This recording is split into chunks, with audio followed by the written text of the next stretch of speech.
Welcome back dear students. So in last class vector में हमने क्या देखा था बेटा?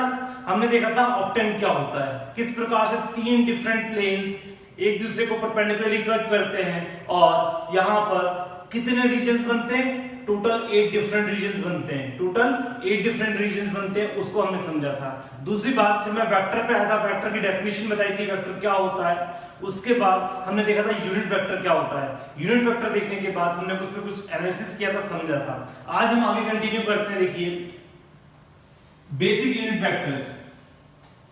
बेसिक यूनिट वेक्टर्स, जो बेसिक यूनिट वेक्टर्स है वो मैंने एक आइडिया बताया था। अगर मैं 2D में देखूं, इन 2D में देखूं तो बेसिक दो यूनिट वेक्टर्स लूंगा। यहां पर एक होगा आई कैप और दूसरा होगा जे कैप। ये एक्स एक्सिस के अलाउंग होगा और ये होगा वाई एक्सिस के अलाउंग, ठीक है ना। तो यदि मैं 2 डायमेंशन में देखूं तो यहां पर आई कैप यानी एक्स पॉजिटिव एक्स की तरफ अगर आप एक यूनिट मूव करते हैं तो आप आई कैप बोलेंगे, है ना। तो पॉजिटिव एक्स साइड आप मूव करते तो आई कैप, positive Y side X Y axis side move करते हैं एक यूनिट तो उसको बोलते हैं हम जे कैप, 1 जे कैप। तो मतलब अगर हम देखें तो यहां से अगर हम देख सकते हैं एग्जांपल से समझते हैं। मैंने लास्ट क्लास में भी इस तरीके का एग्जांपल बताया था कि जैसे आपको 4,3 पे मूव करना है तो आप इसको बोल लेंगे आई डायरेक्शन में कितना मूव करेंगे आप 4 यूनिट्स, आई डायरेक्शन में कितना मूव करेंगे 4 यूनिट्स और वाई डायरेक्शन में कितना मूव करेंगे 3 यूनिट्स, है ना। तो इस तरीके से ये 4 यूनिट्स था, ये 3 यूनिट्स था। हालांकि यहाँ पे लग नहीं रहा है ये 4 है ये 3 है, लेकिन उसको मैं सिर्फ समझ रहा हूं कि भाई यहाँ पर किसी भी पॉइंट को किस प्रकार से रिप्रेजेंट किया सकता है इन 2 डायमेंशन। तो हम इसको लिखते हैं 4 आई कैप प्लस 3 जे कैप, यानी कि आप आई कैप के डायरेक्शन में 4 यूनिट्स चलिए और जे कैप के डायरेक्शन में 3 यूनिट्स चलिए, आप इस पॉइंट पे पहुंच जाएंगे। फाइन। इस प्रकार से रिप्रेजेंट किया जाता है किसी भी पॉइंट को। जब मैं पोजीशन वेक्टर बताऊंगा तब इसको और अच्छा क्लियर बताऊंगा। इन 3 डायमेंशन अगर हम देखें, इन 3D अगर हम देखें तो अगेन यहाँ पे 3D का एनालिसिस जो होता है वो हम इस तरीके से बनाते हैं 3 डायमेंशन। ये x एक्सिस है, ये y axis and let it be z axis. 3 axis है यहाँ पर मैंने बताया। ऑफ कोर्स यहाँ पर ये तीनों क्या म्यूचुअली परपेंडिकुलर, ये तीनों एक्सिस म्यूचुअली परपेंडिकुलर है, ठीक है ना। अच्छा यहाँ पे अगर हम समझे, देखिएगा एक्चुअली 3 डिफरेंट प्लेन्स हैं। 3 डिफरेंट प्लेन्स कौन कौन से समझिए। एक प्लेन ये है जिसमें x और y है, सिर्फ x और y है, ये वाला पूरा प्लेन। आप इसको 3 डायमेंशन समझिए, मैंने लास्ट क्लास में समझाया था। इसको मैं बोलता हूं xy प्लेन, जहां पर z वैल्यू 0 होती है। xy प्लेन की इक्वेशन अगर हम बात करें तो z 0, xy प्लेन जो भी होगा उस पे z वैल्यू 0 रहेगी।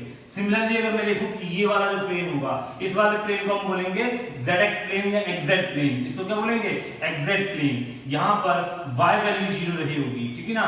और यहां पर ये जो प्लेन है इन द बोर्ड प्लेन दिख रहा है परपेंडिकुलर, यहां से अगर हम देखें तो यहां पे x की वैल्यू 0 होगी, यानी ये जो प्लेन होगा ये yz प्लेन होगा और इसको हम बोलेंगे यहाँ पर x 0 होगा। क्यों? देखिए समझिए, जब मैं बोलता हूँ xy प्लेन, यदि आप अपने रूम को कंसीडर करते हैं, यदि आप अपने रूम को कंसीडर, सपोज यहाँ पे एक वॉल है, ये वॉल है, ये इसका बेस, ये 3 डायमेंशन में समझिए, ये वॉल है, ये वॉल का बेस है। यहाँ पर इधर ये दूसरी वॉल जो है उसका बेस ये है और ये वर्टिकल लाइन है यहाँ पर। तो यहाँ पर ये जो प्लेन होगा ये z वैल्यू है, तो ये जो प्लेन कराएगा वो xy प्लेन कराएगा, जहाँ पर z वैल्यू 0 होगी। तो जितने भी पॉइंट्स होंगे, जितने भी उस xy प्लेन में आप पॉइंट्स लेंगे, सबकी z वैल्यू 0 होगी और उसी का जो लोकस होगा that is called xy plane. Hope आपको ये समझ में आ रहा होगा, क्लियर हो रहा होगा, ठीक है ना। तो यहाँ से अगर हम समझे, ऑफ कोर्स यहाँ पे तीनों प्लेन्स जो हैं वो आपस में परपेंडिकुलर है, वो आपस में क्या है? परपेंडिकुलर है। ये चीज समझेंगे आप, ठीक है ना। ये तीनों जो प्लेन्स हैं आपस में परपेंडिकुलर है, ठीक है। आगे बढ़ते हैं। तो किसी पॉइंट को अगर हम रिप्रेजेंट करना चाहें 3 डायमेंशन में तो किस प्रकार से रिप्रेजेंट करते हैं वो समझिए। देखिए वेक्टर और 3D आपस में लिंक है, मैंने लास्ट क्लास में भी आपको ये चीज समझाई थी और आज भी बोल ही रहा हूं, ठीक है ना। तो यहां पर ये x एक्सिस, ये y एंड z, किसी भी पॉइंट P को किस प्रकार से रिप्रेजेंट किया सकता है, देखिए समझिए। तो वही है, यहां पे जो यूनिट वेक्टर्स होंगे तो यहां पर x डायरेक्शन में जो होगा वो again i cap, y direction में यूनिट वेक्टर होगा उसको j कैप बोलूंगा और z डायरेक्शन में पॉजिटिव z एक्सिस में हम देखें तो उसको हम बोलते हैं k कैप। तो ये 3 वेक्टर्स होंगे, यहां पर 3 वेक्टर्स जो होंगे उनके म्यूचुअली परपेंडिकुलर होंगे ये, और हम देखें ये यूनिट वेक्टर्स हैं। I cap, J cap, K cap are unit vectors along x axis, y axis and z axis, ठीक है ना। I cap, J cap, K cap क्या है? यूनिट वेक्टर्स हैं along positive x axis, positive y axis and positive z axis. तो उस ये इसका पर्पस क्या होता है, इन आई कैप जे कैप और के कैप के लीनियर कॉम्बिनेशन से आप इस स्पेस का, ये स्पेस है ना 3 डायमेंशन है, इस स्पेस का कोई भी पॉइंट रिप्रेजेंट कर सकते हैं। That is the use of basic unit vectors. ये आई cap J cap K cap को क्यों इंट्रोड्यूस किया गया है, इनके लीनियर कॉम्बिनेशन से, आई कैप जे कैप और के कैप के लीनियर कॉम्बिनेशन से इस कोऑर्डिनेट सिस्टम में या इस स्पेस में, ये स्पेस में तो यहाँ पे अगर हम देखें तो ये पॉइंट जो होगा वो बाहर होगा ना, ठीक है ना। तो यहाँ पर कोई भी पॉइंट लेना चाहे आप, कोई भी पॉइंट लीजिए, उस पॉइंट को आप क्या लिख सकते हैं, पॉइंट का कोऑर्डिनेट्स लिख सकते हैं या फिर उसके लीनियर कॉम्बिनेशन से उस पॉइंट को रिप्रेजेंट कर सकते हैं। वो रिप्रेजेंट कैसे करते हैं वही समझते हैं। तो नेक्स्ट हेडिंग जो है position vector of A point, position vector of A point and its magnitude. यहां ध्यान दीजिएगा, किसी भी पॉइंट का पोजीशन वेक्टर क्या होगा, मैं अगर 2D में देखूं सबसे पहले तो 2D में एनालिसिस करके बता देता हूं। हालांकि ये सब सारी चीजें आपने लास्ट ईयर फिजिक्स में बहुत अच्छे से डिटेल में पढ़ रखी होंगी, है ना। तो फर्स्ट अगर हम देखें पोजीशन वेक्टर इन 2D, तो 2D में मतलब position vector is nothing but A vector joining a point P from origin। यदि किसी पॉइंट P का पोजीशन वेक्टर इसका पता करना है तो OP कहलाएगा पोजीशन वेक्टर ऑफ पॉइंट। इस P पॉइंट की लोकेशन क्या है इस 2D डायमेंशन, 2 डायमेंशन में, इस कोऑर्डिनेट सिस्टम में इस P पॉइंट का position, that is called position vector, that is called position vector. इस P पॉइंट का क्या पोजीशन होगा इस 2 डायमेंशन में, that is the called position. यदि मैं बोल रहा हूं यहां पे से कोऑर्डिनेट्स जो है वो x, y है, let it be P point के जो कोऑर्डिनेट्स है वो x, y है, तो किस प्रकार से वेक्टर और कोऑर्डिनेट सिस्टम दैट इज हमारा 3 डायमेंशन या 2 डायमेंशन लिंक है, वो चीज भी फीलिंग आती है यहाँ पर। तो किसी भी पॉइंट के कोऑर्डिनेट्स अगर x, y है तो उसका पोजीशन वेक्टर जो होगा that is represented by joining from origin to that point. उस पॉइंट को ओरिजिन से जॉइन कर दीजिए और यहाँ पर from origin to that point direction जो होगी उसको मैं बोलता हूँ पोजीशन वेक्टर, इसको मैं बोल देता हूँ r वेक्टर। तो r वेक्टर जो होगा that is called position vector of point P। P point की पोजीशन वेक्टर को रिप्रेजेंट कर रहा है, फाइन। तो यहां से समझे हम, तो देखिए अगर हम समझे, देखिए तो यहाँ पर पॉइंट कोऑर्डिनेट्स जो है x, y है, तो ऑफ कोर्स ये जो डिस्टेंस रहा होगा, ये डिस्टेंस रहा होगा x एंड ये डिस्टेंस जो रहा होगा वो कितना रहा होगा y, ठीक है। तो बात यहाँ पर आती है कि r को हम लिखते कैसे, that is position vector of point P। इसको लिखने का तरीका क्या है, P में अगर हम देखें तो इसके एब्सिस क्या है x और ऑर्डिनेट क्या है y। तो आप यहाँ पे समझेंगे, आप x एक्सिस के along i cap unit vector बोल देते हैं और j एक्सिस के along unit vector j cap बोल देते हैं। तो हम इसको r को ये देखें तो ये that is the OP, O point से P, OP that is defined as xi cap plus yj cap.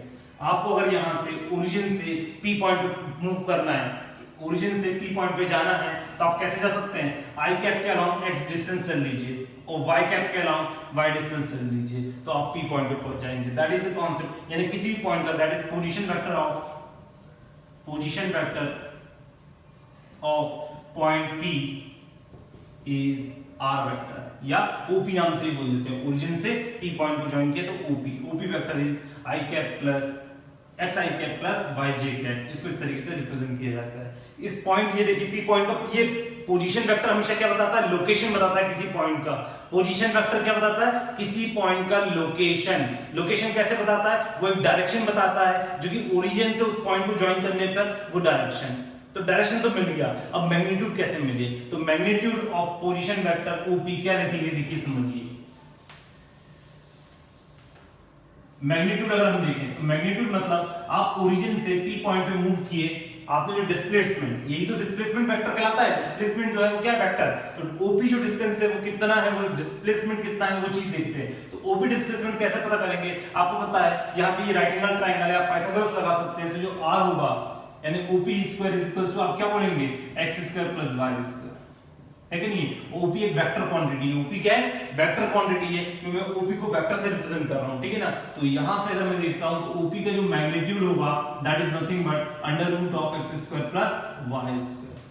यानी कि आपको यहां पर एक बात क्लियर हुई कि किसी भी पॉइंट P का आपको मैग्नीट्यूड निकालना है तो आप जस्ट उसका एब्सिसा का स्क्वायर प्लस ऑर्डिनेट का स्क्वायर, या फिर आप उसको वेक्टर फॉर्म में अगर हम देख रहे हैं तो वेक्टर फॉर्म में i कैप के साथ में जो लिखा हुआ है उसका स्क्वायर कीजिए प्लस y कैप के साथ में जो लिखा हुआ है इसका स्क्वायर कीजिए और उसका स्क्वायर रूट ले लीजिए, पॉजिटिव स्क्वायर रूट। तो वो क्या कहलाएगा, मैग्नीट्यूड। तो यहाँ पे समझ में आता है दैट इज कॉल्ड मैग्नीट्यूड, यानी magnitude of R that is magnitude of OP is defined as under root of X square plus Y square. तो किसी भी वेक्टर या किसी पॉइंट का पोजीशन वेक्टर का मैग्नीट्यूड अगर आप चाहिए तो मैग्नीट्यूड क्या रिप्रेजेंट कर रहा है, ओरिजिन से उस पॉइंट का डिस्टेंस, ओरिजिन से उस पॉइंट का डिस्टेंस, ये कहलाता है क्या, मैग्नीट्यूड। तो होप आपको किसी पॉइंट P का पोजीशन वेक्टर यहां पर समझ में आएगा क्या है। इन जनरल इसको रिप्रेजेंट ऐसे भी किया जाता, देखिए ए पॉइंट P R represents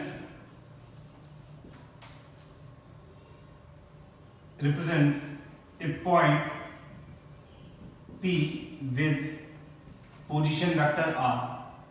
इसको लिखने का तरीका है, ध्यान दीजिए, किसी वेक्टर को P पॉइंट को लिखा R से, यानी ये P जो है वो किसको रिप्रेजेंट कर रहा है, किसी पॉइंट को रिप्रेजेंट कर रहा है। किस पॉइंट को रिप्रेजेंट कर रहा है, जिसका पोजीशन वेक्टर R है। तो PR ऐसा लिख दिया, PR मतलब यहाँ पर रिप्रेजेंट करने का तरीका हो गया, यानी किसी भी पॉइंट को रिप्रेजेंट करें। तो देखिए यदि मैं बोल रहा हूं इन वेक्टर, और अगर मैं बोल रहा हूं इन कार्टेशियन सिस्टम, कार्टेशियन फॉर्म या कार्टेशियन फॉर्म, यानी यहां पे अगर हम देखें तो 2 डायमेंशन की बात चल रही है इसलिए। तो यहां से अगर हम देखें तो कोई पॉइंट अगर देखें तो ये लिखा हुआ है, सपोज एग्जांपल से समझते हैं, कहीं लिखा हुआ है 2i cap minus 5j cap. इसका मतलब ये किस पॉइंट को रिप्रेजेंट कर रहा है, इन वेक्टर, ये किसी पॉइंट P को रिप्रेजेंट कर रहा है, यानी वो P पॉइंट के कोऑर्डिनेट्स क्या रहे होंगे, तो ये 2, माइनस पर।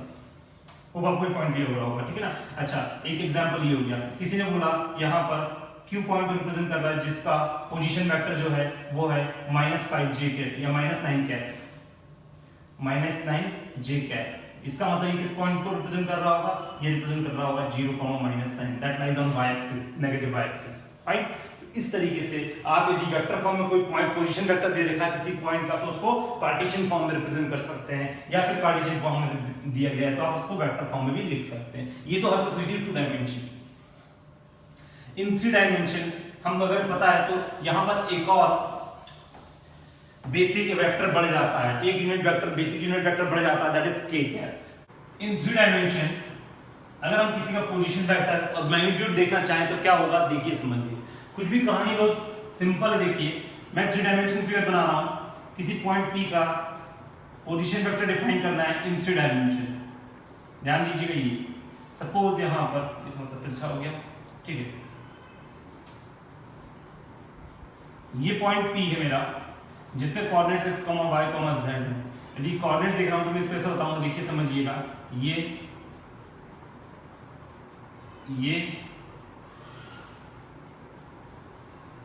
इस तरीके से, ये मेरा x एक्सिस है, ये y एक्सिस है, एंड अगेन ये z एक्सिस।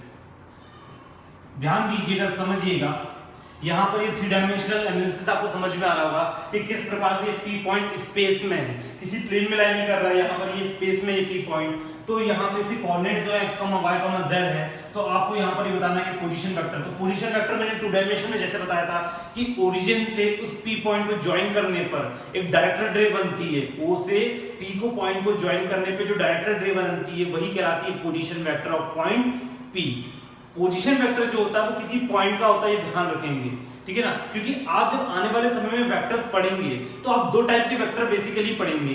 एक होता है फ्री स्पेस, मतलब इसको स्पेस में कहीं भी मूव कर दीजिए वेक्टर को, एक होता है फ्री स्पेस वेक्टर, और एक होता है लोकलाइज्ड वेक्टर। लोकलाइज्ड वेक्टर मतलब कहीं ना कहीं वो कहीं ना किसी पॉइंट से अटैच रहता है, उसको आप ऐसा मूव नहीं कर सकते, फाइन। तो वो सारी चीजें आप आगे समझेंगे। अभी यहाँ पे बताने का पर्पस ये है मेरा कि इस पॉइंट O को आप ओरिजिन को इस P पॉइंट से ज्वाइन कर दीजिए, तो ये जो वेक्टर मिला OP, that is nothing but position vector of point P। तो position vector of point P is OP। और OP वेक्टर को अगर हम डिफाइन करना चाहते हैं, एक नाम दे दिया small letter r। OP vector जो है मेरा स्मॉल लेटर r से रिप्रेजेंट किया गया, ठीक है ना। तो यहां पे मैं बोल सकता हूं, इसको दूसरे शब्दों में बोले तो P position vector of P, इसको लॉजिकली हम इस तरीके से भी लिख सकते हैं P of R vector. P of R vector मतलब P पॉइंट का पोजीशन वेक्टर R है, P पॉइंट का पोजीशन वेक्टर R है। इसको लिखने का तरीका हो गया, मतलब इसको लिखने का तरीका क्या होगा, P पॉइंट का पोजीशन वेक्टर R है।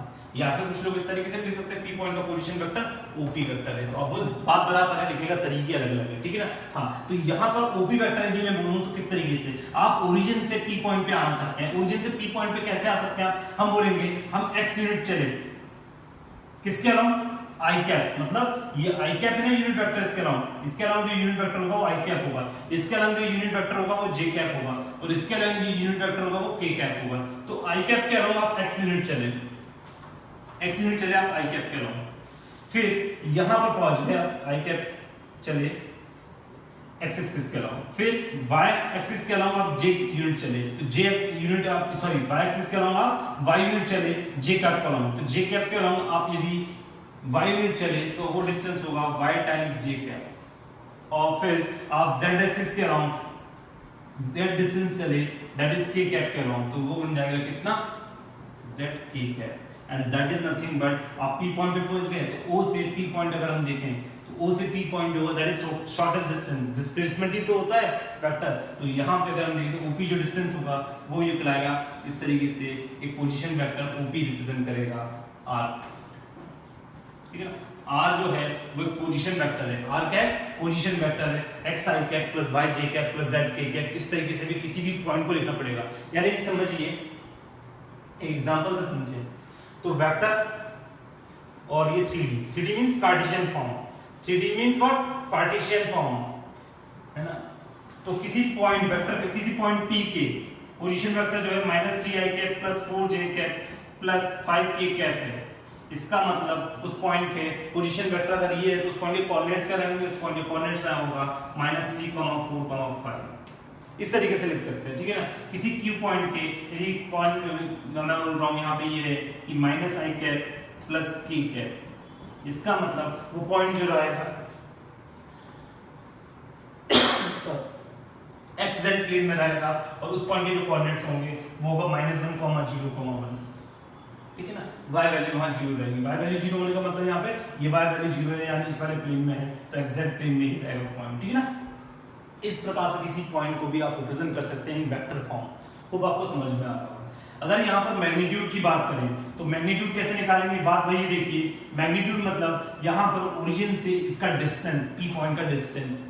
तो अगेन अगर आप देखें तो 3D में एनालिसिस करना थोड़ा सा समझिए, अगर आप इसको टॉप व्यू से देखें तो टॉप व्यू से देखें तो ये जो डिस्टेंस है वो x है, ये जो डिस्टेंस है वो y है, और ये जो डिस्टेंस है वो z है कि नहीं। अब आप इसमें पाइथागोरस बता रहे हैं ये परपेंडिकुलर नहीं है, ध्यान दीजिए यहां पर, ध्यान दीजिएगा ये इसके परपेंडिकुलर नहीं, यहां पे अगर हम देखें समझिए इसको 3D में समझिए, 3D में है 2 मिनट रुकिए, हाँ इसको ऐसा समझिए, यहां पर ये परपेंडिकुलर है, ध्यान दीजिएगा ये क्या है परपेंडिकुलर, ये इस प्लेन के परपेंडिकुलर ये चीज समझेंगे। तो यहां पर अगर हम देखें तो ये डिस्टेंस पहले निकालना होगा, तो इसको नाम दे दिए p पॉइंट है, सपोज ये तो o पॉइंट है, यहां पर ये n बोल दिया और ये पॉइंट को m बोल दिया, तो इन ट्रायंगल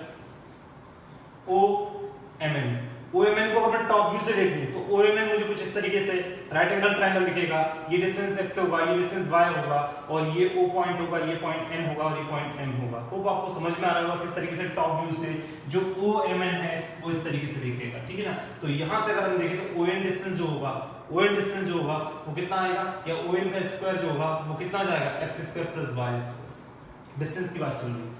फिर अगेन अगर मैं देखूं तो यहाँ पर ये जो ट्रायंगल होगा वो राइट एंगल, दिस एंगल यहाँ पे ये राइट एंगल होगा क्योंकि ये बेस है ना, ये xy प्लेन में लाई कर रहा है भाई ये पूरा बेस, तो यहाँ पे ये होगा बेस का डायगोनल है, ये जो डायगोनल जो क्यूबॉइड जो बना है ये बेस क्यूबॉइड है, उस क्यूबॉइड का क्या होता है ये डायगोनल है, तो ऑफ कोर्स ये इसके परपेंडिकुलर रहेगा। और अगर इस ट्रायंगल में बात करें तो in triangle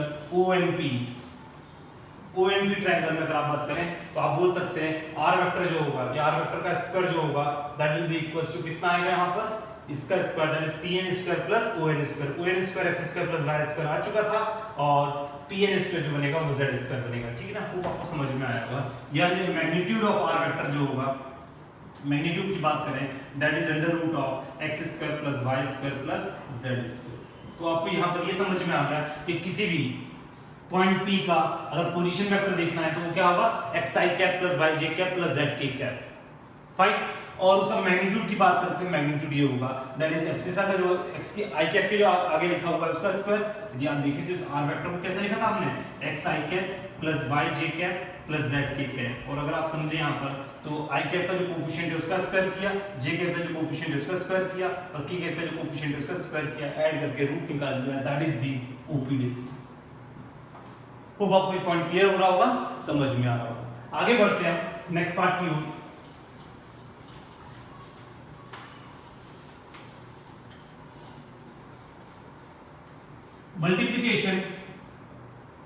multiplication of a vector by a scalar. किसी भी वेक्टर में किसी स्केलर का मल्टीप्लिकेशन करने पर क्या मिलता है समझिए। मैं बोल रहा हूं, देखिए सपोज यहां पर ए बी वेक्टर है, ए बी वेक्टर है, इसको स्मॉल ई नाम दे दिया। सपोज ए बी वेक्टर जो है मैंने उसको स्मॉल ई नाम दे दिया, ठीक है ना। ये ए बी वेक्टर इस तरीके से रिप्रेजेंट किया जाता है, ये समझाया था लास्ट क्लास में, ठीक है ना। अच्छा, अब यहां पर किसी स्केलर से मल्टीप्लिकेशन कर दिया ए बी का, ध्यान दीजिएगा, समझिएगा। मैं जब मल्टीप्लाई कर देता हूं, सपोज मैंने ए में मल्टीप्लिकेशन कर दिया 2, तो ध्यान दीजिए ए का ए में मल्टीप्लिकेशन अगर आपने किसी 2 वैल्यू दे दी 2a हो जाएगा, 2 8 बैक हो जाएगा, जिसका डायरेक्शन सेम रहेगा, किसके डायरेक्शन के, इसके डायरेक्शन का, जस्ट मैग्नीट्यूड डबल हो जाएगा। मैग्नीट्यूड क्या हो जाएगा, दुगना हो जाएगा, 2 में 2 पैरेलल है, ठीक है ना।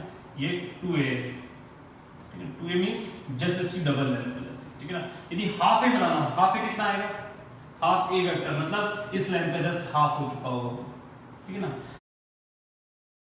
सिमिलर वे में अगर मैं देखूं तो यहाँ पर लिखा हूं मैं, ये एक वेक्टर ये है, ठीक है ना, ये लिखा हुआ है 3/2 ए वेक्टर, कहीं ना कहीं ये इसका 3/2 टाइम्स हो चुका होगा, ठीक है ना। तो इस प्रकार से आप बना सकते हैं, लेंथ वाइज आप मल्टीप्लिकेशन करके आप उसको एडजस्ट कर सकते हैं, ठीक है ना।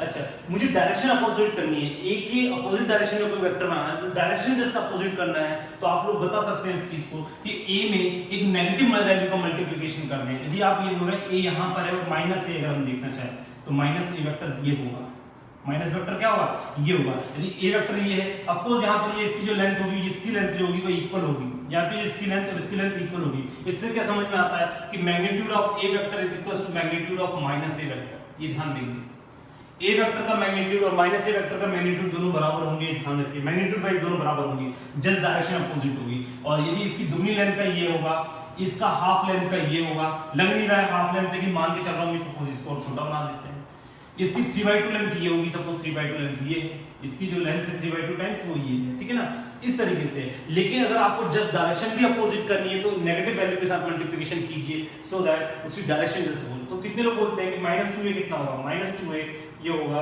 वो इसके बराबर होगा, सॉरी इसके बराबर होगा -2a, लेकिन यहाँ पे देखें तो जस्ट डायरेक्शन अपोजिट होगी, ठीक है ना। तो यहाँ पे एक और चीज समझ लेते हैं कि कोई वेक्टर जैसे देखा है, नाम ऐसा लिखा हुआ A B vector, A B vector को आप ऐसा भी लिख सकते हैं, देखिए ए बी वेक्टर जो है, A B vector equals to, आप बोल रहे हैं यहाँ पे देखिए A B vector equals to minus of minus A B, और माइनस ए बी जो होगा that is nothing but B A, तो minus B A vector, minus A B क्या होगा, जस्ट इसके अपोजिट डायरेक्शन वाला, तो आप इसको बोल सकते हैं, ये ध्यान रखेंगे, A B vector is equals to minus B A vector लिखते हैं, मतलब A B vector equals to minus B A vector, just direction A और बी की पोजीशन अगर इंटरचेंज कर दी तो माइनस साइन लग जाता है, ये ध्यान दीजिएगा। इसका मतलब दोनों का मीनिंग सेम कन्वे हो रहा है, ठीक है ना, ए बी या माइनस बी, ये दोनों चीजें सेम है। तो कभी कभी जब 2 पॉइंट फॉर्म से नाम लिखते हैं, पॉइंट फॉर्म मतलब दोनों पॉइंट सेम, यहाँ पर एंड पॉइंट्स लिखे हैं, that is starting point and ending point, है ना। तो यहाँ पे अगर स्टार्टिंग पॉइंट, इनिशियल पॉइंट और टर्मिनल पॉइंट दोनों पॉइंट्स दे रखे हैं, तो ए बी को अगर आपने इंटरचेंज कर दिया तो माइनस साइन लीव करेगा यहाँ पे, ध्यान रखेंगे बस, ठीक है ना, ये चीज आती है। तो यदि आप देखें तो ए बी ये है, तो बताइए ये ए बी वेक्टर को रिप्रेजेंट कर रहा है, किसको, ए बी वेक्टर को, तो ये किसको रिप्रेजेंट कर रहा होगा, माइनस ए बी, किसको रिप्रेजेंट कर रहा होगा, ये माइनस ए बी को। ये ध्यान दीजिए ए से बी अगर हम देखें तो ये माइनस ए बी बोलते हैं, इसको कुछ लोग बी ए बी बोल सकते हैं, तो बात बराबर है, यहाँ पर बी ए को माइनस ए बी बोल दो या ए बी को माइनस बी ए, ऐसा बोल सकते हैं। होप आपको पॉइंट क्लियर हो रहा होगा, समझ में आ रहा होगा, ठीक है ना। अच्छा, अब यहाँ पर आता है नेक्स्ट जो हेडिंग है, कोलिनियर वेक्टर्स। कोलिनियर वेक्टर्स, ये दूसरी टर्म जो होती है पैरेलल वेक्टर्स, इसको ऐसा भी लिख सकते हैं पैरेलल वेक्टर्स। दो वेक्टर्स कोलिनियर कब कहलाते हैं, ये समझिएगा, ध्यान दीजिएगा, दो वेक्टर्स कोलिनियर या पैरेलल, जैसे शब्द ही बोल रहा है पैरेलल, दो वेक्टर्स पैरेलल मतलब ध्यान दीजिएगा ऐसे vectors,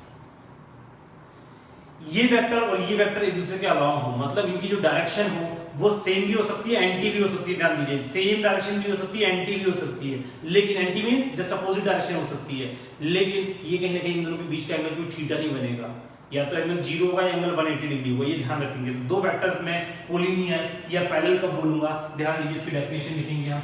two vectors are said to be collinear और parallel, दोनों शब्द बोल सकते हैं, if their directed line segment are parallel, यदि दोनों के डायरेक्टेड लाइन सेगमेंट पैरेलल हैं, disregard of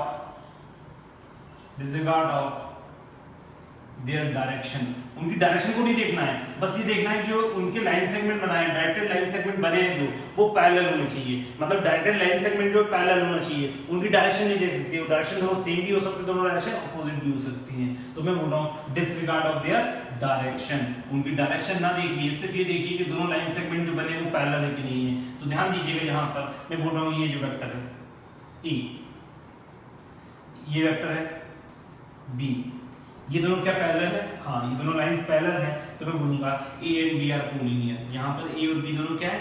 कोलिनियर वेक्टर्स हैं, ठीक है ना। ध्यान दीजिएगा, इसको इस तरीके से बोल, ठीक है ना। तो यहाँ पे दो वेक्टर्स जब पैरेलल होते हैं, ध्यान दीजिए, दो वेक्टर्स जब पैरेलल होते हैं तो हम यहाँ पे बोलते हैं if A and B are two non-zero vectors, then if A and B are two non-zero collinear vectors, मान लेता हूं collinear vectors, आप बोल रहे हैं A और B दो collinear vectors हैं, then A can be represented as some lambda times B, A को B के फॉर्म में रिप्रेजेंट किया सकता है, या दूसरे शब्दों में B को A के फॉर्म में रिप्रेजेंट किया सकता है, ऐसा। तो A can be represented as some lambda times B where lambda belongs to suppose real number। तो हम यहाँ पर बोल रहे हैं कि ऑफ कोर्स लैम्डा 0 नहीं रहा होगा, 0 जाएगा तो नॉन जीरो वेक्टर कैसे बचेगा। तो यहाँ पे अगर हम देखें तो मैं बोल रहा हूँ वहाँ पे लैम्डा 0 नहीं होगा, लेकिन मैं रियल नंबर्स को भी रियल नंबर्स के लिए डील कर रहा हूँ कि अगर दो वेक्टर्स में बोल रहा हूँ कि पैरेलल हैं, तो इसका मतलब पैरेलल या कोलिनियर, दो वेक्टर्स को अगर मैं कोलिनियर बोल रहा हूँ तो एक की लीनियर कॉम्बिनेशन से दूसरा वेक्टर लिखा जा सकता है। इसका मतलब यहाँ पर है कि एक वेक्टर का कुछ स्केलर मल्टीप्लिकेशन दूसरा वेक्टर होगा, वो डिपेंड करता है कौन बड़ा है कौन छोटा है। यहाँ पर अगर हम देखें तो इसको भी मैं क्या बोल रहा हूँ, कोलिनियर वेक्टर। यदि वेक्टर A ये है, ये वेक्टर B है, ये भी क्या है, कोलिनियर है। ये वेक्टर भी क्या बताइए, कोलिनियर वेक्टर है, ये चीज हम लेंगे। ये वेक्टर भी कोलिनियर है, ये चीज समझेंगे, ठीक है ना। दोनों वेक्टर टाइप के वेक्टर जो है हम कोलिनियर बोलेंगे। जस्ट लाइन सेगमेंट जो है, डायरेक्टेड लाइन सेगमेंट, वो दोनों पैरेलल होने चाहिए, ये ध्यान रखेंगे हम। बस दोनों लाइंस पैरेलल होनी चाहिए, डायरेक्शन सेम हो, ठीक है, डायरेक्शन सेम नहीं हो वो भी ठीक है। बस यहाँ डायरेक्शन दोनों क्या है, एंटी डायरेक्शन है, ये दोनों सेम डायरेक्शन में। ध्यान दीजिए, अगर दोनों की डायरेक्शन सेम है, दोनों वेक्टर्स की डायरेक्शन सेम है, मैं बोल रहा हूँ यहाँ पर इफ लैम्डा पॉजिटिव है, लैम्डा पॉजिटिव है, इसका मतलब ध्यान दीजिएगा दोनों का डायरेक्शन सेम है, देन मैं बोल सकता हूँ A and B are in same direction. A और B क्या है, सेम डायरेक्शन है, then A and B are called like vectors। यहां पर इसको बोलते हैं हम like vectors। और एक लैम्डा नेगेटिव है, मतलब मैं बोल रहा हूं A is lambda equals to B, A equals to lambda times B, sorry, A equals to lambda times B। और अगर लैम्डा की वैल्यू नेगेटिव है, मैं बोलूंगा then A and B are collinear but in opposite sign। A and B are collinear but in opposite direction। दोनों की direction जो है वो अपोजिट है, इसका मतलब उसको हम बोलेंगे unlike vectors। then A and B are called as unlike vectors। A और B को उस टाइम पे unlike vectors बोलेंगे, क्या बोलेंगे, unlike vectors। तो like vectors क्या होते हैं, जिनके दोनों वो पैरेलल या कोलिनियर, एक टर्म है जिसमें वो दोनों पैरेलल तो होंगे, दोनों की डायरेक्शन सेम भी हो सकती है, जस्ट एंटी भी हो सकती है, दोनों की डायरेक्शन सेम भी हो सकती है, दोनों की डायरेक्शन सेम भी हो सकती है तो जस्ट अपोजिट भी हो सकती है, वो कोई इशू नहीं है। मैग्नीट्यूड किसी भी का कुछ भी हो सकता है, वो लैम्डा पे डिपेंड करता है, देखिए, ठीक है ना। अब मैं यहाँ पर ये बोल रहा हूँ अगर लैम्डा की वैल्यू पॉजिटिव है तो दोनों की डायरेक्शन सेम होगी, और दोनों की डायरेक्शन सेम होगी तो उस टाइप के पैरेलल वेक्टर्स को हम क्या बोलते हैं, लाइक वेक्टर्स, और ऐसे पैरेलल वेक्टर्स जिनका लैम्डा वैल्यू नेगेटिव आ रहा है, इसका मतलब वो अपोजिट डायरेक्शन में, उस टाइम को हम बोलेंगे अनलाइक वेक्टर्स। तो होप आपको ये पॉइंट क्लियर हो रहा होगा, समझ में आ रहा होगा। आगे बढ़ते हैं। सो हम क्या बोल सकते हैं, देखिए remember that A and B are two vectors, two non-zero vectors है, A और B दो non-zero vectors है। A वेक्टर जो मैं बोल रहा हूँ let xi cap plus yj cap या x1i cap plus y1j cap plus z1k cap, ये A वेक्टर है। B वेक्टर जो है हमारा वो है x2i cap plus y2j cap plus z2k cap। अगर मैं यहां पे बोल रहा हूं, ध्यान दीजिएगा, मैं अगर बोल रहा हूं ध्यान दीजिएगा कि if A and B vectors are collinear means parallel, A और B वेक्टर अगर कोलिनियर है, पैरेलल है, तो यहां पर क्या बोल सकते हैं, A equals to some lambda times B, A equals to some lambda times B। अब देखिए यहां पर अगर हम दोनों को lambda times B करता हूं तो यहां पर बन जाएगा x1, ये किसके बराबर होगा, देखिए दोनों को बराबर अगर हम करें तो मैं बोल रहा हूं ध्यान दीजिए, दो वेक्टर्स को इक्वल करना है, तो यहां पर अगर है x1i cap plus y1j cap plus z1k cap equals to lambda times multiply कर देता हूं, तो lambda times x1i cap b में मल्टीप्लिकेशन हो रहा है तो x2 plus lambda times y2j cap plus lambda times z2k cap. और यदि कोफिशिएंट कंपेयर करें, मतलब i कैप, j कैप और k कैप के जो टर्म्स लिखी आगे उनको कंपेयर करें, तो ये बन जाता है x1 equals to lambda times x2 और y1 equals to lambda times y2 and z1 equals to lambda times z3। यहां से रिजल्ट क्या कंक्लूड होता है कि अगर दो वेक्टर्स कोलिनियर हैं, ऑफ कोर्स दो वेक्टर्स अगर कोलिनियर है तो x1 by x2 equals to y1 by y2 equals to z1 by z2 equals to lambda. यानी अगर दो वेक्टर्स यहां पर कोलिनियर हैं तो इसको इस तरीके से समझ सकते हैं कि उनके जो i कैप, j कैप और k कैप के कोफिशिएंट्स होंगे, यानी उनकी जो टर्म्स होंगी उनके साथ मल्टीप्लिकेशन में वो प्रोपोर्शनल होंगी। यहां पर यदि आप देखें तो ये दोनों वेक्टर्स को अगर मैं कोलिनियर या पैरेलल बोल रहा हूं तो x1 x2 y1 y2 और z1 z2 इनकी क्या होंगी, प्रोपोर्शनल होंगी। वहां से ये रिजल्ट कंक्लूड होता है, ठीक है ना। आगे बढ़ते हैं नेक्स्ट पार्ट की ओर। तो होप आपको ये पॉइंट क्लियर हुआ होगा, समझ में आया होगा, ठीक है ना। अच्छा, यहां से अगर हम देखें तो एक और चीज कंक्लूड करता हूं। यूनिट वेक्टर लास्ट क्लास में मैंने बताया था, कोई एक वेक्टर a है, तो मुझे बताइए a वेक्टर के अलावा इसका यूनिट वेक्टर क्या आएगा, a कैप। तो यहां पे ध्यान दीजिए, इसका जिससे भी मल्टीप्लिकेशन कर दे रहे थे, ये a कैप जो वेक्टर होगा, a cap vector is given by vector a divided by magnitude of a। Magnitude of a से डिवाइड कर दिया, तो ध्यान दीजिएगा यहाँ पर ये उसके यूनिट वेक्टर होगा जो उसके अलाउंग होगा और 1 मैग्नीट्यूड का होगा। मैग्नीट्यूड कितना होगा, a कैप का मैग्नीट्यूड जो होगा वो 1 होगा। ये सारी चीजें हम देख चुके थे, समझ चुके थे, ठीक है ना। तो इस पे बेसिक दो प्रॉब्लम्स करते हैं, फिर आगे क्लियर करेंगे, ठीक है ना। तो क्वेश्चन लिखेंगे, क्वेश्चन लिखिए। First question,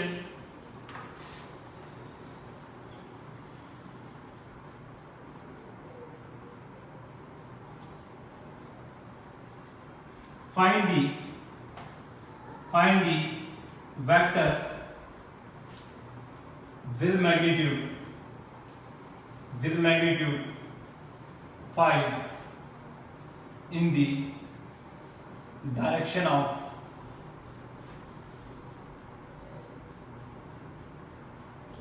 of vector A, where vector A is i cap plus root 15j cap plus 3k cap. एक ऐसा vector i cap plus root 15j cap plus 3k cap, इस वेक्टर के अलावा आपको एक vector चाहिए जो कि 5 मैग्नीट्यूड का। ध्यान दीजिए, इसको ऐसा नोट लिख लेंगे हम। क्या नोट लिखने वाला हूं, देखिए समझिए। मैं बोल रहा हूं किसी भी वेक्टर के अलावा आपको एक किसी पर्टिकुलर मैग्नीट्यूड का वेक्टर चाहिए, तो आप किस तरीके से निकालेंगे समझिएगा। ए वेक्टर of magnitude lambda, किसी lambda मैग्नीट्यूड का वेक्टर चाहिए along a vector of magnitude lambda along a vector A is given by, किस प्रकार से गिवन हुआ, देखिए गिवन बाय, ध्यान दीजिएगा, lambda times vector A divided by magnitude of A। ध्यान दीजिए ये कुछ नहीं है, लैम्डा टाइम्स ए कैप लिखा हुआ है, lambda times A cap, unit vector निकालिए और उसका लैम्डा से मल्टीप्लिकेशन कर दिए, दैट्स ठीक है ना। या दूसरे शब्दों में इस चीज पे थोड़ा सा ट्विस्ट लाता हूं, ये फर्स्ट फॉर्म है, यहाँ पे फर्स्ट नोट हो गया, ये second note, a vector of magnitude lambda parallel to vector a, vector a के पैरेलल होना चाहिए is given by, तो यहाँ पे अगर हम देखें तो ऐसा वेक्टर जो वेक्टर a के पैरेलल हो और लैम्डा मैग्नीट्यूड हो, तो कितने लोग बोलते हैं a वेक्टर के पैरेलल जो होगा यूनिट वेक्टर जो होंगे वो दो वेक्टर्स होंगे। दो वेक्टर्स कैसे होंगे, सपोज ये वेक्टर a है, इस वेक्टर a, ये वेक्टर a है, इस वेक्टर से मैंने इसके पैरेलल एक यूनिट वेक्टर बनाया, तो यूनिट वेक्टर a कैप भी होगा तो माइनस a कैप भी एक यूनिट वेक्टर होगा जो कि जस्ट अपोजिट डायरेक्शन में होगा। माइनस a कैप का डायरेक्शन क्या होगा, यहाँ पर मैं इसको इधर बना देता हूँ, माइनस a कैप ये होगा, तो दोनों का मैग्नीट्यूड तो वन होगा ना, तो यहाँ पे जब दोनों पैरेलल होंगे, एक के दोनों पैरेलल है, तो वहां से अगर हम देखें तो वहां पे बोल सकते हैं plus minus lambda times a cap, and that is nothing but plus minus lambda times vector a divided by magnitude of a। यहाँ पर वो ये वेक्टर है जो कि पैरेलल टू वेक्टर a है। पैरेलल मींस व्हाट, दोनों डायरेक्शन हो सकते हैं, लाइक भी हो सकता है, अनलाइक भी हो सकता है। लाइक मींस दोनों की direction same, like means what, दोनों की डायरेक्शन सेम, मैग्नीट्यूड में कोई फर्क नहीं हो सकता, और मैग्नीट्यूड सेम भी हो सकता है, कुछ भी हो सकता है। तो यहाँ पे अगर हम देखें तो दोनों a और b ये दो वेक्टर्स हैं, दोनों पैरेलल वेक्टर हैं, तो a equals to lambda b, अगर लैम्डा की वैल्यू पॉजिटिव रहेगी दोनों सेम डायरेक्शन में तो यहाँ पर ये लाइक वेक्टर्स आएंगे, और लैम्डा की वैल्यू अगर नेगेटिव हुई यानी ये वेक्टर a है और ये वेक्टर b है, अगेन दोनों पैरेलल है यहाँ पर, लेकिन ये अनलाइक की कैटेगरी में आएगा क्योंकि दोनों को अगर मैं बराबर करूं तो लैम्डा की वैल्यू वहां पर नेगेटिव रहेगी। होप आपको ये पॉइंट क्लियर हो रहा होगा, समझ में आ रहा होगा। तो हम क्वेश्चन पर आते हैं। क्वेश्चन देखिए, ये समझिएगा, ये क्वेश्चन क्या बोल रहा है, एक वेक्टर चाहिए जो कि 5 मैग्नीट्यूड का इसका नाम, तो यहाँ पे अगर हम देखें तो रिक्वायर्ड वेक्टर इक्वल्स टू, जो रिक्वायर्ड वेक्टर होगा हमारा that will be equals to nothing but इसका मैग्नीट्यूड निकालें। इसका मैग्नीट्यूड अगर हम देखें तो magnitude of a is nothing but under root of क्या होता है, x square plus y square plus z square, तो ये हो जाएगा 1 प्लस 15 प्लस 9, the whole thing becomes root 25, that means 5।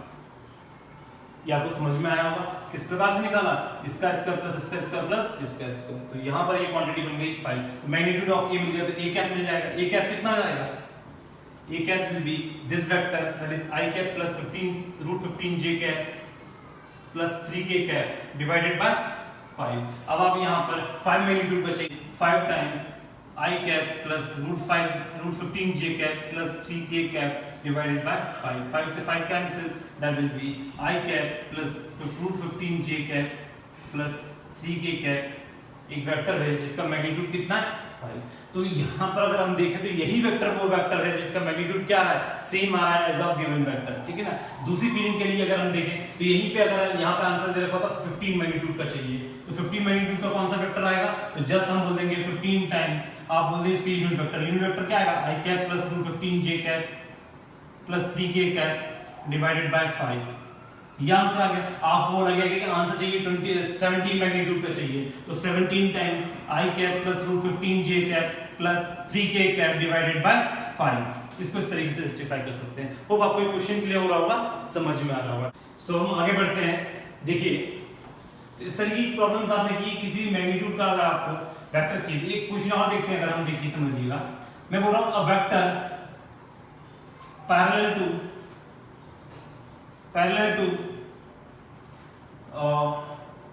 I cap plus 3k cap minus 5 j cap and of magnitude 5। एक ऐसा वेक्टर जो 5 मैग्नीट्यूड का चाहिए और इसके पैरेलल हो। पैरेलल अगर हम देखें तो दो वेक्टर्स होंगे, ध्यान दीजिएगा, तो यहाँ पे बन जाएगा प्लस माइनस 5 टाइम्स इसका यूनिट वेक्टर। इसका यूनिट वेक्टर क्या आएगा, i cap plus 3j cap 3k cap. यहाँ पे 3k पहले लिखा है, 5 माइनस 5 j कैप बाद में लिखा है, तो वो ऑर्डर देख लीजिएगा, उससे कोई फर्क नहीं पड़ता। आप इसको आगे लिखें पीछे लिखें उससे फर्क नहीं पड़ता, आपको ये पता होना चाहिए ये z डायरेक्शन में और जबकि y डायरेक्शन में। Divided by square root of 1 plus 25 plus 9, तो ये बन जाएगा plus minus 5 by root 35।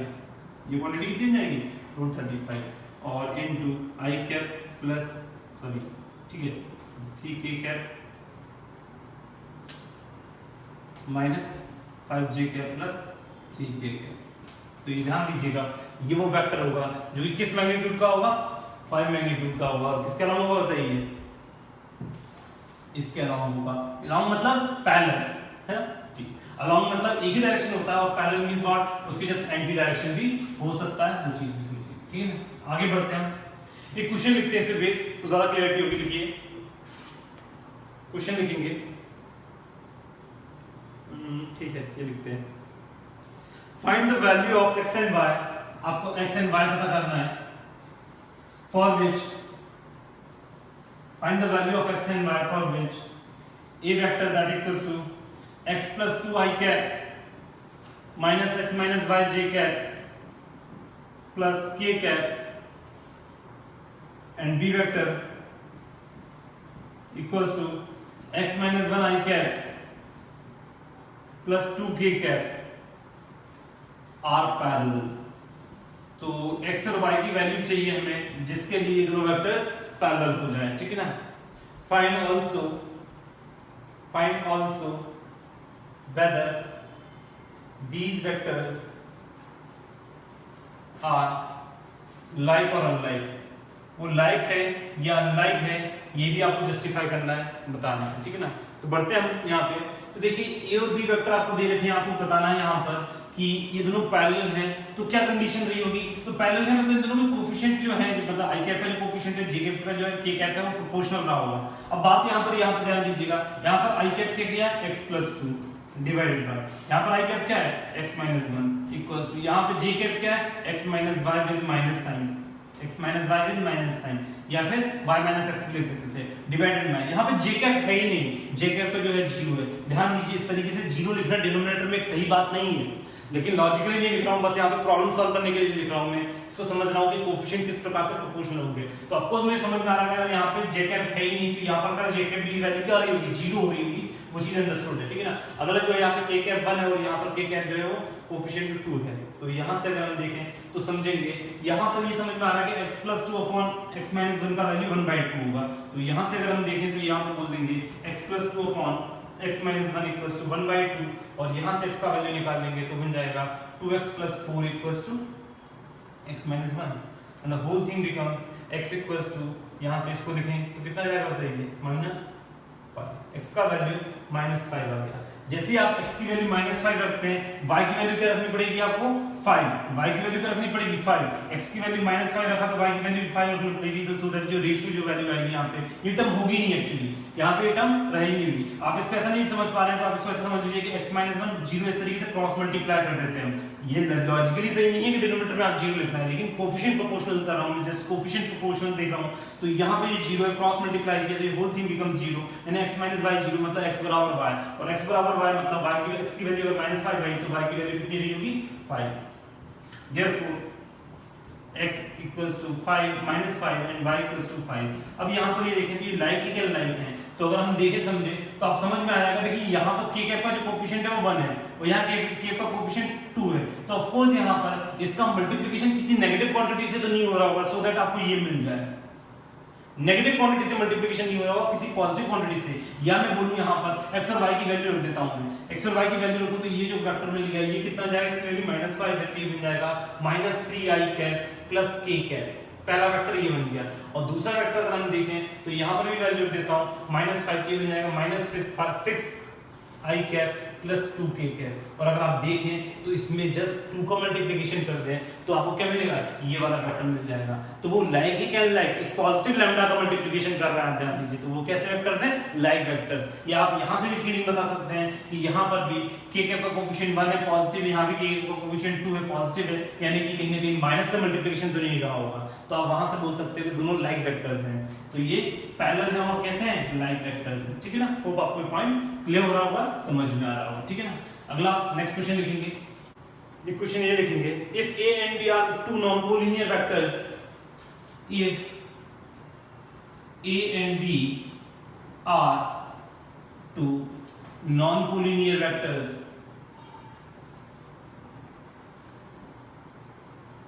such that p vector equals to x plus 4y times a vector plus 2x plus y plus 1 2x plus y plus 1 times b vector. जो p vector है वो a b के linear combination से आ रहा है। p vector किस प्रकार से मिल रहा है? a और b के लीनियर कॉम्बिनेशन से। a और b लीनियर नहीं है, a और b क्या है? नॉन कोलिनियर में। a और b कोलिनियर नहीं है, वो नॉन कोलिनियर है। इसका मतलब यहाँ पे ये चीज है कि a को b के टर्म्स में नहीं लिख पाएंगे आप। a को b के टर्म्स में नहीं लिख पाएंगे तो ऐसा नहीं कि आप इसको सिंगल वेरिएबल के टर्म्स में या सिंगल a या b के टर्म्स में लिख पाएंगे, ठीक है ना। इस चीज का एनालिसिस आगे और समझ में आएगा जब आप इंडिपेंडेंट इवेंट्स बोल रहा हूं मैं, sorry independent and dependent vectors पढ़ेंगे तब, ठीक है ना। नेक्स्ट जो है p वेक्टर जो q वेक्टर जो है वो लिखा है y - 2x + 2 times a vector plus 2x - 3y - 1 times b vector. Find x and y such that 3p = 2q। 3 times p vector = 2 times q। Just कुछ नहीं है, यहाँ पे आपको a और b की जो कोफिशिएंट्स हैं उनको कंपेयर करना है, बस और कुछ भी कहानी नहीं है। तो 3 टाइम्स p जो हो जाएगा वो कितना आएगा? यहाँ पे 3 का मल्टीप्लिकेशन कर दूं मैं, एक ही स्टेप पे कर देता हूं। आप यहाँ पे फिजिक्स में से सारी चीजें पढ़ चुके होंगे भाई, इसलिए मैं बोल रहा हूँ आप इस तरीके से बोल सकते हैं। यहाँ पे 2 का मल्टीप्लिकेशन किया तो ये भी 2 ये भी 2 दोनों बराबर है। तो यहाँ पर a का जो कोफिशिएंट है, यहाँ के a के कोफिशिएंट से, कोफिशिएंट इन द सेंस जो स्केलर मल्टीप्लिकेशन है यहाँ पर a के साथ, तो a का जो स्केलर मल्टीप्लिकेशन है उसका इक्वल, दोनों को इक्वल कर दे तो यहाँ से बनता है 3x + 12y 3x + 12y equals to, यहाँ से अगर हम देखें तो बन जाएगा 2y - 4x + 4, ठीक है ना। ये इक्वेशन है। दूसरी इक्वेशन बनती है इनको कंपेयर करने पे, b के जो कोफिशिएंट्स है, b का स्केलर मल्टीप्लिकेशन जो उससे देखें तो ये बन जाएगा 6x + 3y + 3 बराबर, यहाँ पे इसको देखें तो ये बन जाएगा 4x - 6y - 2।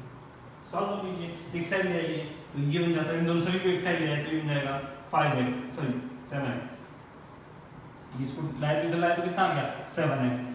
यहाँ पर इसको उठा के इधर लाए तो ये बन जाएगा +10y = 4। पहली इक्वेशन ये। दूसरी इक्वेशन अगर हम देखें इसको इधर ले आइए तो ये बन जाता है 2x, ठीक है। और इसको उठा के इधर ले आए तो +9y और इसको उठा के इधर ले आए तो +5 = 0। यहाँ से x और y सॉल्व कर लीजिए, कितना आता है बताइए। x और y यहाँ पे सॉल्व कर लें, कोफिशिएंट इक्वेट कर लीजिए, सॉल्व कर लीजिए तो you will get x and y। काम कर सकते हैं। आगे बढ़ते हैं हम नेक्स्ट पार्ट की ओर जो कि इंपॉर्टेंट है भाई, addition and subtraction law. Addition and subtraction law, तो ये सब चीजें और ये सब कॉन्सेप्ट्स आपने लास्ट ईयर पढ़ रहे होंगे, उन्हीं को हम रिवाइज कर रहे हैं। देखिए मैं बोल रहा हूँ कोई भी दो स्पेस में वेक्टर है, स्पेस में माने, प्लेन में माने, कहीं भी हो सकते हैं, कोई फर्क मतलब नहीं है। यहाँ पे ए और बी दो वेक्टर्स हैं, यहाँ पर एक वेक्टर ए है और एक वेक्टर बी है। इन दोनों वेक्टर का रिजल्टेंट क्या होगा? That is nothing but addition और सब्ट्रैक्शन लॉ से आप बता सकते हैं। इन दोनों वेक्टर्स का रिजल्टेंट, ये बी वेक्टर इसका यहाँ पे। तो ध्यान दीजिए, मैंने बताया था अभी कि दो वेक्टर्स जो होते हैं दो टाइप्स के होते हैं। एक वेक्टर होता है फ्री स्पेस में, फ्री वेक्टर होता है जो स्पेस में कहीं भी मूव कर सकता है, जो सिर्फ डायरेक्शन को रिप्रेजेंट करता है। जैसे मेरा हाथ एक वेक्टर की तरह ट्रीट करूं तो मेरा हाथ कहीं भी मूव किया आपने, डायरेक्शन चेंज हुई क्या? नहीं, डायरेक्शन वही रिप्रेजेंट कर रहा है। मेरे हाथ का मैग्नीट्यूड चेंज हुआ, ऐसा तो नहीं मेरा हाथ लंबा छोटा हो गया, नहीं। तो मैं यदि देखा तो इस वेक्टर को कहीं भी मूव कर सकता हूं, that is called free vector. और कुछ वेक्टर्स होते हैं जो लोकलाइज्ड होते हैं, मतलब ये वेक्टर है जो किसी एक पॉइंट से पास हो रहा है, तो अब इस पॉइंट से पास कर रहा है तो आप इसको मूव नहीं कर सकते ना, that is called localized vector. तो वेक्टर के भी दो प्रकार के होते हैं, एक होता है स्पेस में डायरेक्शन सेंस वाले जो होते हैं, जितने भी वेक्टर्स होते हैं उनको हम मूव कर सकते हैं, ठीक है ना। तो यहाँ पे अगर हम देखें तो दो टाइप के वेक्टर्स जो बताया मैंने, एक होता है क्या फ्री स्पेस में आपको फ्रीली मूव कर सकता है, दैट इज फ्री वेक्टर्स, और एक होता है लोकलाइज्ड वेक्टर जिसको कहीं ना कहीं किसी पॉइंट से गुजरना होता है, जिसको आप मूव नहीं कर सकते। तो सब जब आप पढ़ेंगे आगे बढ़ेंगे तो सारी चीजें धीरे धीरे क्लियर होंगी, सारी चीजें समझ में आएंगी, ठीक है ना। तो यहाँ पर इस वेक्टर को मैं बोल रहा हूँ ये फ्री वेक्टर है। इस फ्री वेक्टर को अगर मैं देखूँ तो इसको डायग्राम में मैं ऐसा भी बता सकता हूँ कि बी वेक्टर को मैं उठाकर इधर ले आऊँ, तो यहाँ पर ये वेक्टर ए है और बी वेक्टर को इसके देखिए, इसको हम बोलते हैं इनिशियल पॉइंट, ये बोलते हैं टर्मिनल पॉइंट। इसके टर्मिनल पॉइंट वेक्टर ए के टर्मिनल पॉइंट से बी का इनिशियल पॉइंट ज्वाइन कर दीजिए,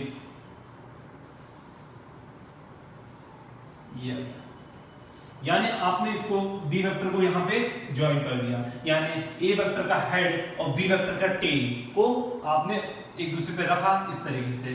तो जो थर्ड साइड है ट्रायंगल की, ये that is nothing but A plus B vector को रिप्रेजेंट करती है। अगर मैं बोल रहा हूं यहाँ पर ये ए बी और सी है, तो A B vector triangle law बोलता है plus B C vector equals to A C vector, that is nothing but triangle law. इसको हम बोलते हैं ट्रायंगल लॉ, है ना, इसको हम बोलते हैं ट्रायंगल लॉ।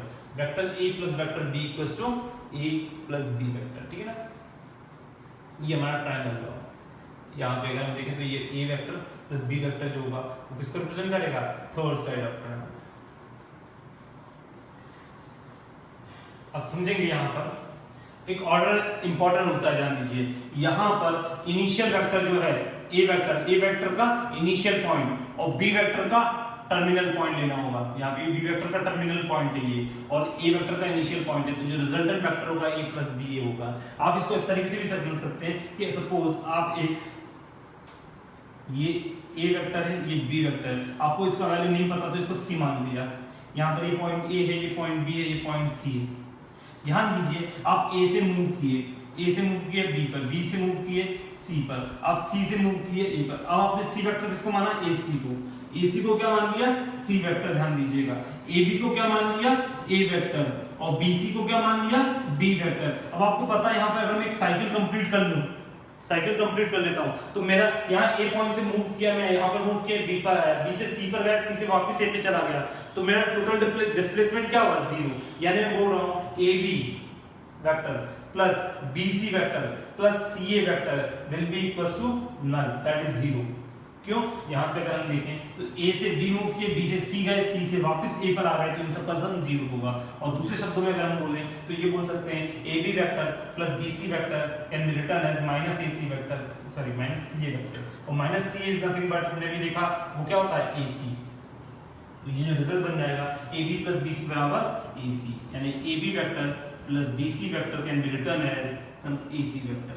ध्यान दीजिएगा वो ए सी क्या होगा, इसका इनिशियल पॉइंट और इसका फाइनल वाला पॉइंट, ठीक है ना। तो जहां से ये एंड हुआ वहां से शुरू होना, तो इस तरीके से हम लिख सकते हैं। तो किसी भी साइड जो सी है यहां से देखें तो सी को क्या लिख सकते हो, A plus B, that is triangle law. ये ट्रायंगल लॉ का एडिशन रूल है। ये क्या है, एडिशन ऑफ टू वेक्टर्स। यहां पर हमने क्या किया, एडिशन ऑफ टू वेक्टर्स, दो वेक्टर्स का एडिशन था, वो थर्ड साइड से रिप्रेजेंट किया। ध्यान दीजिए इसी में एक और हम देखते हैं क्या समझिएगा। अगेन वही कहानी कि ये ए वेक्टर है और ये बी वेक्टर है। Again tail to tail add किया तो ये ए वेक्टर, इसको आपने ऐड किया तो ये वेक्टर आ गया बी वेक्टर। यहाँ पर ये पॉइंट ए है, ये पॉइंट बी है और ये पॉइंट सी है। ध्यान दीजिए आप क्या करते हैं, यदि ये बी वेक्टर है, यदि ये बी वेक्टर है, ये बी वेक्टर मतलब BC जो वेक्टर है वो आपका क्या है, स्मॉल b वेक्टर। आपने इसके जस्ट एंटी डायरेक्शन में उतने ही मैग्नीट्यूड का वेक्टर बनाया और C डैश पॉइंट तक बनाया, तो BC डैश जो वेक्टर होगा, BC डैश वेक्टर जो होगा वो क्या होगा, माइनस b वेक्टर। ये b वेक्टर है तो ये वाला वेक्टर क्या होगा, माइनस b वेक्टर। वो आपके पॉइंट क्लियर हो रहा होगा, यानी ये जो वेक्टर होगा वो माइनस b वेक्टर होगा। अब इस ट्रायंगल में अगर हम देखें तो ये जो है देखिए A से B, B से C, तो ये A से C जो होगा, यदि हम देखें तो A से C जो वेक्टर या A C डैश जो होगा वो क्या होगा, देखिए समझिए A C dash can be represented as sum A vector plus ये इसको AB vector plus BC dash vector होगा कि नहीं होगा। और AB वेक्टर क्या है, स्मॉल a, और BC डैश वेक्टर क्या है, माइनस b वेक्टर। तो आप इसको लिख सकते हैं vector A minus vector B, ठीक है। इस तरीके से आप इसको बोल सकते हैं, लिख सकते हैं। तो कहने का मतलब यहाँ पर आप इसको ऐसा बोल सकते हैं कि ये जो वेक्टर होगा ये स्ट्रेट लाइन, ठीक है। तो ये पॉइंट A है, ये पॉइंट B है, इसको A वेक्टर रिप्रेजेंट कर रहे थे, इसको माइनस B वेक्टर रिप्रेजेंट कर रहे थे, इसको C डैश बोल रहे थे। तो ये जो वेक्टर होगा AC dash, that is nothing but A minus B। इसको हम किस प्रकार से लिखेंगे, A माइनस B वेक्टर। तो बस ध्यान यहाँ पे रखना होगा कि A माइनस B वेक्टर किस प्रकार से रिप्रेजेंट किया सकता है वो चीज, ठीक है ना। आप इसको ये समझ लीजिए, ठीक है ना। आगे बढ़ते हैं हम, दैट इज सबट्रैक्शन। ये क्या है, सबट्रैक्शन। नेक्स्ट, तो यहाँ पे देखिए अब मैं बताने का पर्पस क्या था मेरा, बस यहाँ पे ये समझ में आना चाहिए कि ट्रायंगल लॉ से आप अगर वेक्टर ए इस तरीके से दे रखा है, वेक्टर बी ए दे रखा है, तो आप रिजल्टेंट वेक्टर बता सकते हैं कि ये वेक्टर होगा ए प्लस बी। वहीं पर अगर आपको सब्ट्रैक्शन चाहिए तो इस वेक्टर को नेगेटिव में ले लीजिए माइनस बी, और ये जो वेक्टर होगा वो होगा ए माइनस बी। बस यहाँ पे बताने का ये पर्पस था, ये माइनस बी होगा और ये जो वेक्टर होगा ए माइनस बी। अभी अगर हम देखें तो नेक्स्ट जो है पैरेललोग्राम लॉ।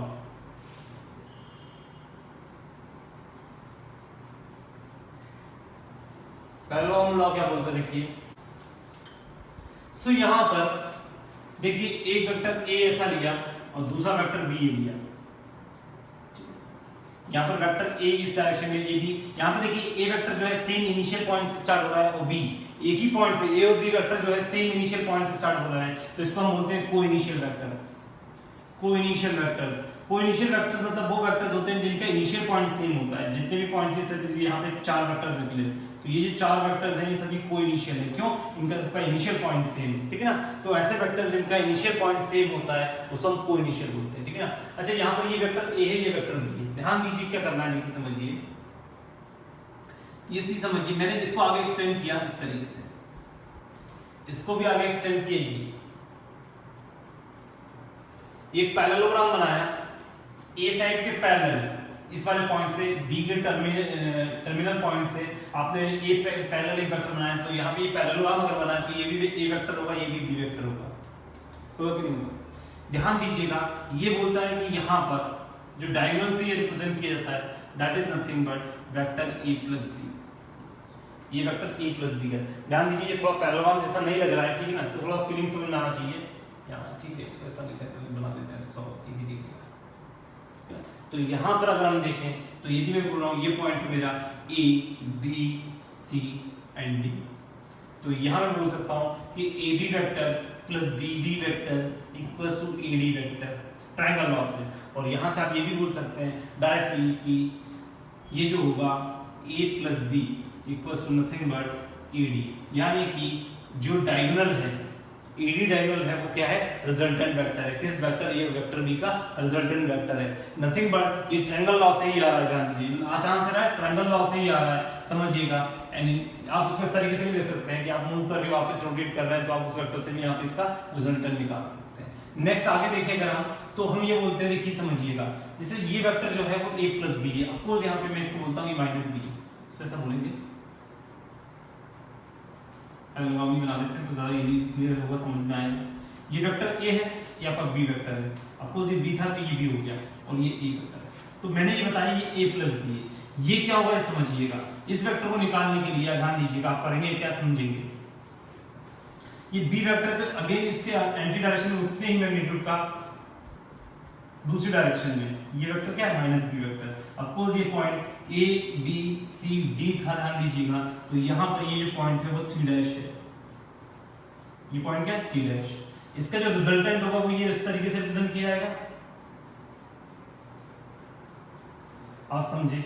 ये जो वेक्टर होगा वो क्या होगा, ये सपोज यहाँ पर ये पॉइंट है e, तो ये जो रिजल्टेंट होगा ये a है, माइनस बी है, तो ये बनेगा a माइनस बी।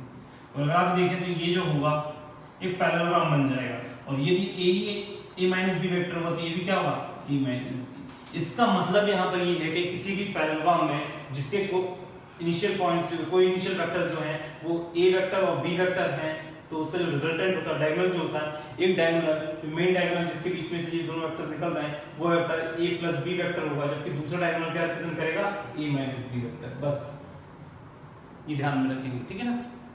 ये चीज समझ में आ गई, सारी चीजें क्लियर होगी, ठीक है ना। तो यहाँ पे ये चीज समझ में आनी चाहिए कि a प्लस बी क्या है और a माइनस बी क्या है। इस पे बेस्ड अच्छी प्रॉब्लम्स हम नेक्स्ट क्लास में अप्रोच करेंगे, तो देखेंगे भाई कि किस तरीके से हम इनको सॉल्व कर रहे हैं। बेटा पढ़ाई पे बहुत ज्यादा ध्यान दें, ये मैं देख रहा हूँ, ऑब्जर्व कर रहा हूँ, आप लोग बिल्कुल पढ़ाई को बिल्कुल धीरे धीरे कम करते जा रहे हैं, जबकि इस टाइम पे आप लोगों का पढ़ाई एक्सपोनेंशियली बढ़ना चाहिए। आप लोगों का ग्राफ बिल्कुल नीचे जा रहा है, नीचे जा रहा है। आप लोग टाइम के साथ पढ़ाई को बढ़ा नहीं रहे हो, ठीक है ना।